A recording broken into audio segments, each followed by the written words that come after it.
David Turner never thought that a simple decision like moving to a new neighborhood could completely upend his life.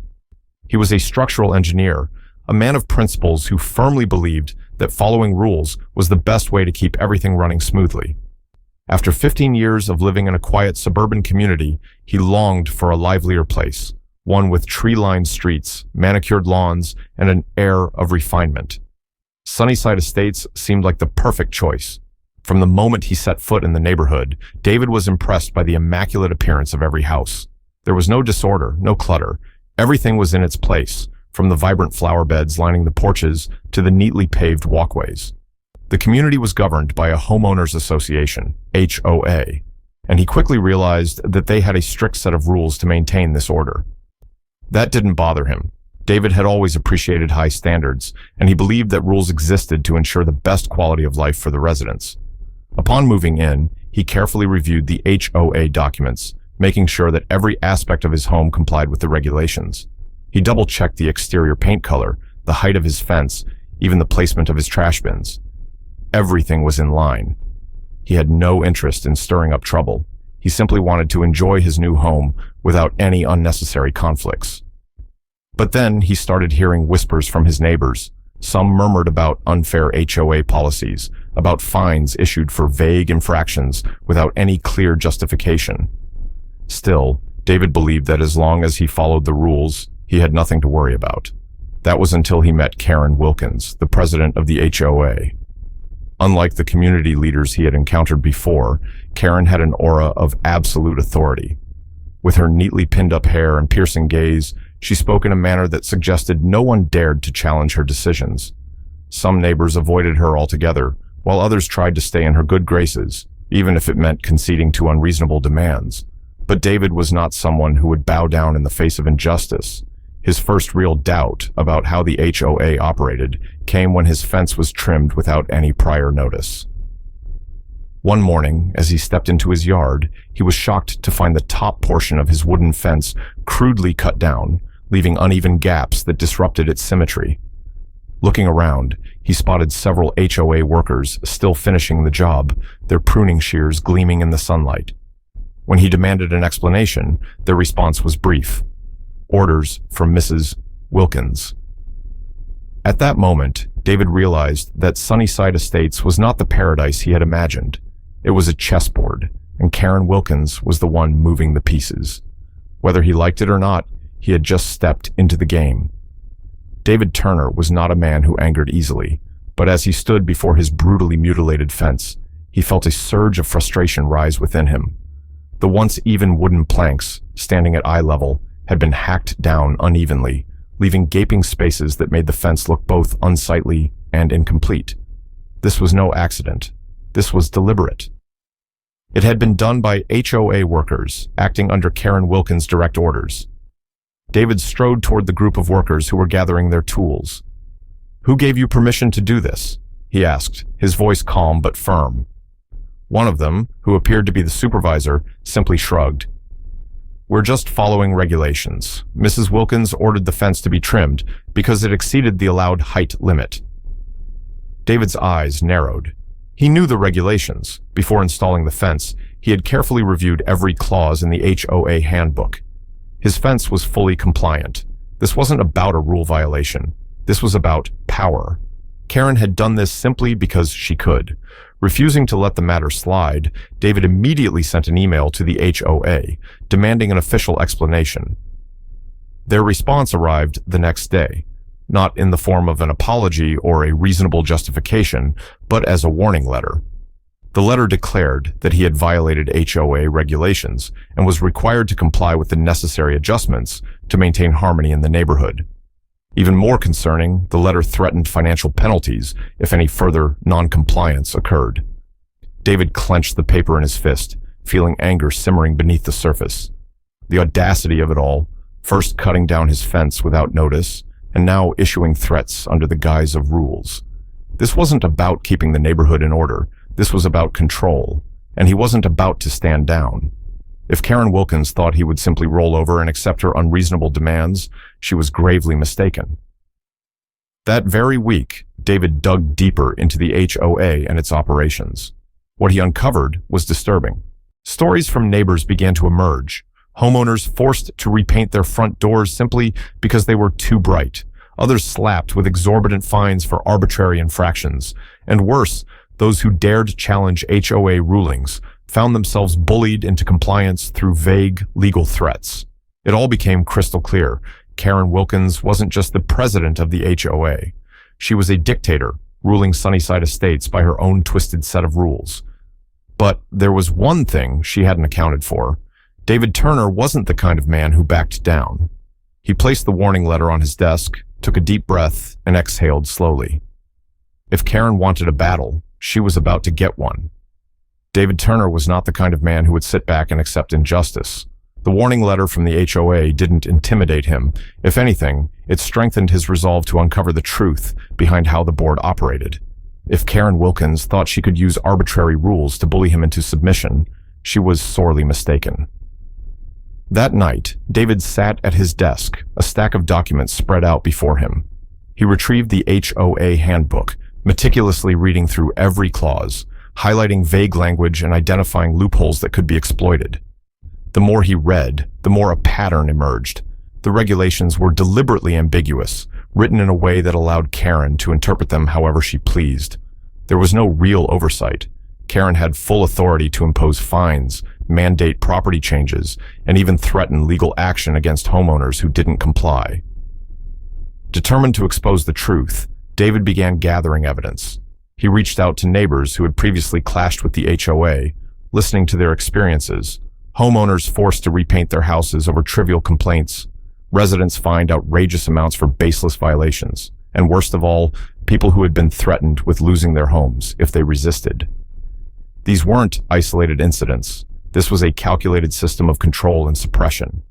Armed with a growing list of grievances, David drafted a formal letter of objection, demanding a meeting with the HOA board to discuss the unjust trimming of his fence. He knew Karen wouldn't concede easily, but he wanted to force her to justify her actions in front of the entire board and community. As expected, Karen didn't respond right away. Instead, the HOA sent another letter, this time claiming that David needed to repair the walkway in front of his house due to a minor crack. It was a flimsy excuse, considering that dozens of other homes had far worse damage that the HOA had never addressed. David smirked. This wasn't about community standards, this was retaliation. Karen was trying to apply pressure, hoping he would bend to her will, but she had miscalculated. Instead of complying, David escalated his response. He not only filed a formal complaint against the HOA, but also sent copies to local real estate regulatory agencies. He wasn't going to fight this battle alone. He reached out to an investigative journalist, one who had previously exposed HOA corruption in other neighborhoods. David was no longer just a single homeowner fighting for his rights. He was leading a movement, and this time, Karen Wilkins wouldn't be able to ignore him. The night before the HOA board meeting, David Turner sat in front of his computer screen, staring at the stack of documents he had meticulously prepared. Every piece of evidence was in his hands: the HOA's questionable financial records, manipulated regulations used to punish residents, and, most damning of all, funds withdrawn from the HOA account without explanation. He knew Karen Wilkins wouldn't go down without a fight, but this time she had nowhere to hide. The next morning, as David stepped into the small community hall where the HOA held its monthly meetings, he could feel the tension in the air. Dozens of residents had gathered, their hushed conversations filling the room. Normally, these meetings were attended by only a handful of people, but today, rumors of a showdown had spread throughout Sunnyside Estates. At the front of the room, Karen sat in her leather chair, hands resting atop a neat stack of documents. Her sharp gaze locked onto David as he took his seat, and a faint, smug smile curled at the corners of her lips. "David Turner," she said smoothly, her voice filled with a practiced calm. "I understand you have some concerns about how the HOA operates. I hope we can resolve this matter in a civilized manner." David didn't waste time on pleasantries. He stood up, placed his folder on the table, and met her gaze. "I don't have concerns, Karen. I have evidence." The room fell silent. David reached for his laptop, already connected to the projector. With a single click, the screen filled with documents: HOA bank statements, unaccounted for transfers to a private account, arbitrary fines issued to residents without legal basis. A murmur rippled through the room as homeowners began to recognize their own names on the list of people Karen had unfairly targeted. As you can see, David continued, his voice steady and controlled, Karen Wilkins has been abusing her position to manipulate HOA policies, issuing baseless fines and using HOA funds for personal expenses. In the past 2 years alone, she has withdrawn over $50,000 from the community fund without a single documented explanation. A wave of outrage spread across the room. Neighbors who had remained silent for years now found their voices. Is this true, Karen? A man rose to his feet, his face red with anger. We've been paying our HOA dues every month, just for you to pocket the money? Karen's expression hardened. She clenched her jaw, but forced herself to remain composed. These are baseless accusations, she said coolly. He's just trying to discredit me. David smirked. He had expected this denial. Without a word, he clicked on another file. A video began playing on the screen. It was footage from a security camera within the neighborhood. The grainy black and white video showed Karen personally giving instructions to the HOA workers, ordering them to cut down David's fence, an action that directly violated the very rules she had imposed on everyone else. The room erupted. She really thinks she can do whatever she wants? We can't let her run this HOA any longer. We need a vote, now. For the first time, Karen's composure cracked. Her face paled as she realized the room had turned against her. You can't do this to me, she snapped, her voice shrill, no longer carrying the air of authority it once did. David folded his arms across his chest, looking her straight in the eye. No, Karen, you did this to yourself. And with that, Karen Wilkins lost control of Sunnyside Estates. The atmosphere in the meeting room was electric, charged with tension. The residents were whispering, murmuring, then rising into a chorus of anger, their fury swelling like a tidal wave, threatening to crash down on Karen Wilkins. Just minutes ago, she had sat smugly in her seat of power, but now she had nowhere left to hide. David Turner locked eyes with Karen, his gaze unyielding. He didn't need to say another word. The evidence had spoken for itself.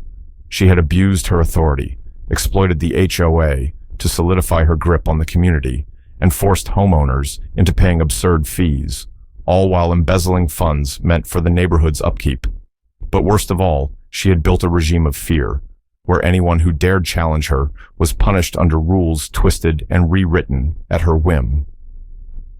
An elderly resident, Harold Bennett, rose to his feet, gripping his cane tightly. I've lived here for over 20 years, he declared, his voice filled with indignation. Never have I seen the HOA turned into a tool of oppression like this. We pay our dues to maintain this neighborhood, not to feed your greed. Another resident, Linda Carter, held up a crumpled violation notice. I was fined $500 because a potted plant on my porch wasn't appropriate, in Karen's opinion. And now I know where that money went. It didn't go toward maintaining this community. It went straight into her pockets. A wave of outraged shouts echoed through the room. Some residents stood up in protest, demanding an immediate vote to remove Karen from her position. At that moment, Karen's once unshakable confidence crumbled. She tried to keep her voice steady, but her shaky hands and labored breathing betrayed her. You're all letting an outsider, some newcomer like David Turner, turn you against me. I have run this HOA for 10 years. I know what's best for this neighborhood. David stepped forward, his voice sharp, unwavering. You don't run this neighborhood, Karen. You rule it like a personal kingdom, where the rules only serve you. But today, the residents of Sunnyside Estates are taking back what's theirs. A petition was immediately passed around the room. Within minutes, over 75% of the residents had signed, demanding an official vote for Karen's removal. With no way out, one of the HOA board members, who had remained silent for years, finally stood up and addressed the room. As per the HOA bylaws, if the majority of residents request it, we have the authority to call for an immediate vote to remove the president. And given the overwhelming evidence presented today, I am calling for that vote now. Karen's face drained of color. She tried to argue, plead, regain control, but no one was listening anymore. One by one, the ballots were cast. One by one, her empire fell apart. When the final count was announced, it was official. Karen Wilkins had been removed from the HOA. She stood up, shaking, her lips pressed into a tight, thin line. There was no farewell speech, no dramatic exit, just a silent, defeated woman walking toward the door. And in that crowded room, as she left, not a single person bothered to see her out. Sunnyside Estates had finally been freed. The morning sun bathed Sunnyside Estates in golden light, but today that light felt different. No more fear of arbitrary fines, no more whispered worries about HOA control, and most importantly, no more Karen Wilkins. David Turner stepped outside his home, inhaling deeply. The air felt fresher, or maybe it was just the knowledge that a new era had begun. It had only been a week since Karen's removal, but the change in the neighborhood was already undeniable, like a cool breeze washing away years of oppression. Now, residents no longer averted their eyes when walking past the HOA office. Instead, they smiled, greeted one another freely, and spoke openly. Those who had once feared retaliation now found the courage to share their own stories. Homeowners who had been bullied by Karen finally spoke up, and their voices only reinforced the truth that standing up to injustice had been the right thing to do. That morning, a new HOA meeting was held, but this time, there was no tension in the air. The interim board had invited all residents to participate, allowing them to propose changes rather than be forced into compliance. A middle-aged woman, Margaret Lewis, one of the longtime residents, stepped onto the podium. "I have lived here for over 20 years, she said, her voice filled with emotion. "I used to believe that the HOA existed to protect and maintain our community, but over time, it became a tool for control and intimidation. But thanks to all of you, especially David, we have reclaimed what is rightfully ours." The room erupted into applause. David simply smiled when he heard his name, knowing that this was not his victory alone. It belonged to the entire community. A formal election was held immediately after to elect a new HOA board. No one wanted to risk handing power to another Karen, so this time they carefully chose leaders who truly cared about the well-being of the neighborhood, not about control. One of the first motions passed was to eliminate the oppressive rules Karen had once used to dominate residents. That afternoon, as David returned home, a few neighbors stopped by to greet him, something that had rarely happened before. They thanked him, invited him over for coffee, and shared ideas on how to improve their neighborhood together. Sunnyside Estates had finally become a true community, a place built on mutual respect and unity rather than fear and submission. David stood before his restored fence, rebuilt to its original height, this time with no one to meddle with it. He smiled, knowing the battle was over, but more importantly, he knew he had made a real difference. David Turner's story is not just a battle against abuse of power in a small neighborhood. It is a lesson in courage, resilience, and the importance of standing up for one's rights. In life, many people choose silence in the face of injustice, whether out of fear of retaliation, a desire to avoid conflict, or the belief that nothing can truly change. But silence only strengthens the oppressor. If David had chosen to back down, the HOA would have continued to exploit the residents, slowly stripping them of their sense of ownership over their own homes. Instead, he chose to fight back, to learn the rules, rally others, and step by step, expose the truth. This is a lesson for all of us, especially those who have experienced life's many hardships. Age does not diminish the right to speak up and defend what is rightfully ours. Whether it's in our communities, workplaces, or everyday lives, change only happens when we stand together and refuse to be silenced. David's story also reminds us that a strong community is not built on control, but on mutual respect. When good people stand up, those who manipulate and oppress others lose their power. And sometimes, all it takes is one person with the courage to challenge the system, to inspire an entire community to rise and reclaim what is theirs.